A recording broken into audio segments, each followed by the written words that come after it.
ফাঁসি আমার গলার ফাঁসি কইলাও কি গড়াইছো মায়া কও মায়া ওই যে পাশের বাড়ির মিজান ভাইয়ের বউ আছে না, সে এসেই আমাদের বাড়িতে এসে শুই করে এই যে ফ্যানের সুইচটা দেয়।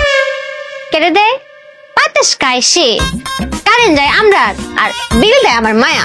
এটাই তো কেড়ে এটার লাগে চুপে আর চুইচ পরিবর্তন করে দিয়েছে। ও আল্লাহ সুইচ কোন ধরনের গেছে সে আইতো কিন্তু চুইচ খুঁজে পাইতো না গো। ও জামাই কই লাগাইছে সুইচ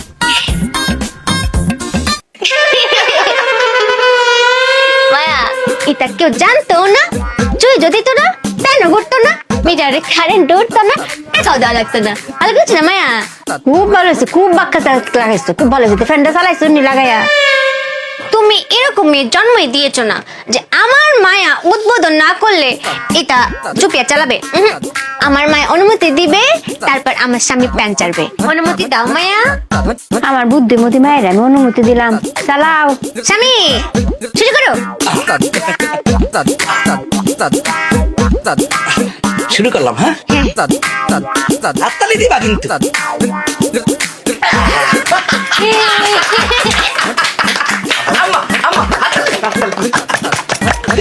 তালি ভালো করছি না মায়া? তব্দা লাগিয়ে দিয়েছি কিন্তু। মায়া মায়া বাতাসটাও মনে হয় আগের চেয়ে বেশি হয়েছে। মায়া তুমি এত ব্যাককল কেরে যে বুদ্ধি কাটিয়ে কথা বলতে পারো না? প্যানের চুইচ ছিল কোথায়? ওই দূরে, ওইখান থেকে কারেন্ট আইতে আইতে সময় লাগতো না, প্যানটা একটু কম ঘুরতো। এখন চুইচ দিয়েছি কোথায়? প্যানের কাছে।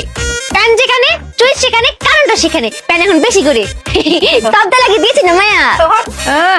আমার মেয়া জামাই কত বুদ্ধি গো। বুদ্ধির সুর দেখলে বুদ্ধি বায়া বায়া মনে পড়ে কারে মাথাতে। তো জামাই ফ্যান এখন একটু বন্ধ করো, বেশি ঠান্ডা লেগে পড়তেছে, বন্ধ করো। বন্ধ করুন। করো। আচ্ছা,